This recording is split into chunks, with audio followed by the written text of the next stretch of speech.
নমস্কার, justice for Sanju Samsung and UV Chahal এই দুটো নাম যেটা ইন্ডিয়ান ক্রিকেট টিমে আপনারা আনফরচুনেট ক্রিকেটারদের লিস্টে রাখতে পারবেন। এরা এমন দুটো নাম যারা প্রত্যেকটা আইপিএলে ভালো পারফর্ম করে, বাট ইন্ডিয়া টিমে জায়গা পায় না। সব টিমে তো জায়গা পাওয়ার কথাই আসছে না। এদের জায়গা পায় হচ্ছে গিয়ে কেএল রাহুল, হার্দিক পান্ডিয়া, রাহুল চাহার, বরুণ চক্রবর্তীর মতন প্লেয়াররা যারা প্রত্যেকবার ওয়ার্ল্ড কাপে গিয়ে ডুবিয়ে আসে। প্রতীকে তো মিস্ট্রি স্পিনার হিসেবে ধরা হচ্ছিল আগের বছর। মিস্ট্রি তো থাকলোই না, উল্টো ও মিস্ট্রি খুঁজে পেল না কিভাবে মার্ক কম খেতে হয় ব্যাটসম্যানদের কাছে। এবারও আলাদা কিছু হচ্ছে না, এবারও সেমই হচ্ছে আগের মতন, আগে যা হয়েছিল এবারও সেমই হচ্ছে। সঞ্জু আর ইউভি থেকে যারা কম পারফর্ম করেছে আইপিএল 2024 তাদেরকেই নেওয়া হচ্ছে আবার। এবারও কিছু আলাদা হয়নি, এবারও সেম খবর আসছে বিসিসিআই এর থেকে যে first wicket keeper Rishabh Pant, second wicket keeper KL Rahul, but Sanju স্যামসংকে এবারও জায়গা দেওয়া হবে না।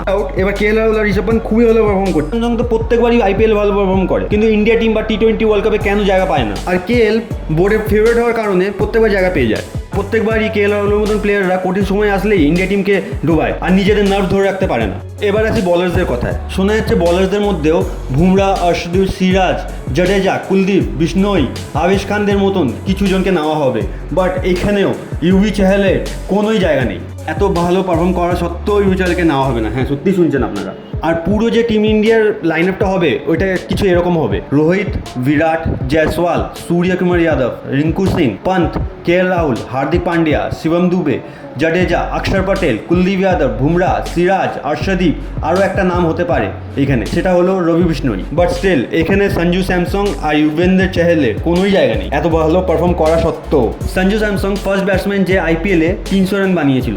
ভাবতে পারছেন যে ফার্স্ট আইপিএলে 300 রান বানিয়েছিল, তার মতন একটা প্লেয়ারের ইন্ডিয়া টিমে কোনো জায়গা নেই টি20 ওয়ার্ল্ড কাপ। বাট ওর জায়গায় কেএল রাহুল, হার্দিক পান্ডিয়া, শুভম দুবে, জাডেজা সবার জায়গা আছে, বাট ওর জায়গা নেই। সঞ্জু স্যামসং এই বছর আইপিএলে লাস্ট কিছু পারফরমেন্স এলএসজির সাথে 52 বলে 82 রান, আরসিবির সাথে 42 বলে 69 রান, জিটির সাথে 38 বলে 68 রান, মুম্বাই ইন্ডিয়ান্সের সাথে 28 বলে 38 রান।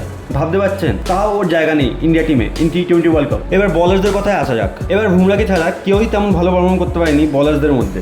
13টা উইকেট নিয়েছে 6.5 ইকোনমিতে, আর বাকি সব বলাররা পুরোপুরি ফ্লপ হয়েছে। যেখানে সিরাজ 5টা উইকেট নিয়েছে 10.5 ইকোনমিতে, অর্শদীপ 10টা উইকেট নিয়েছে 10 ইকোনমিতে, কুলদীপ 12টা উইকেট নিয়েছে 7.5 ইকোনমিতে, যেটা অনেক ভালো করেছে অন্যদের তুলনায়। বিষ্ণই 5টা উইকেট নিয়েছে 7.5 ইকোনমিতে, আবেশ খান 8টা উইকেট নিয়েছে 9.5 ইকোনমিতে, বাট ইউভি চাহেল 13টা উইকেট নিয়েছে 8.5 ইকোনমিতে, আর সে পার্পল ক্যাপে হোল্ডারের রেসেও আছে। ইউভি চাহেল এমন একটা বলার যে সবার থেকে বেশি উইকেট পেয়েছে ইন্ডিয়া টিমের হয়ে টি20 খেলায়, বাট স্টিল টি20 ওয়ার্ল্ড কাপে তার জায়গা নেই।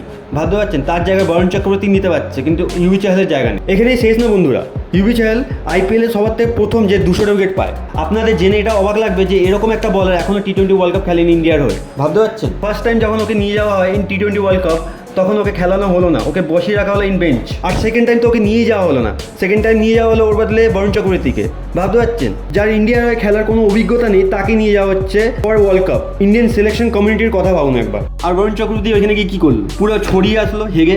ইউভি চাহেলের যদি লাস্ট কিছু পারফর্ম দেখি এই আইপিএলের, তাহলে এরকম কিছু দাঁড়াচ্ছে: এলএসজির সাথে 3 ওভার করে 25 রান দিয়ে 1 উইকেট, ডিসির সাথে 15 রান দিয়ে 2 উইকেট, মুম্বাই ইন্ডিয়ান্সের সাথে 11 রান দিয়ে 3 উইকেট। ইনফ্যাক্ট এইটুকুই না, ইউভি চাহেল ডেথ ওভারেও খুব ভালো বল করেছে ইন্ডিয়া টিমের হয়ে বা আইপিএলেও। ইউভি চাহেল ডেথ ওভারে 27টা উইকেট পেয়েছে ইন্ডিয়া টিমের হয়ে খেলে। ভাবতে পারছেন, যেখানে পেস বলারও উইকেট পাচ্ছে না, উল্টোপাল্টা মার খাচ্ছে, ওইখানে ইউভি চাহেলের মতন একটা বলের স্পিনার সে 27টা উইকেট পাচ্ছে, তাও ওকে ইন্ডিয়া টিমে নেওয়া হবে না কেন? পার্সোনালিটি চলে এখানে।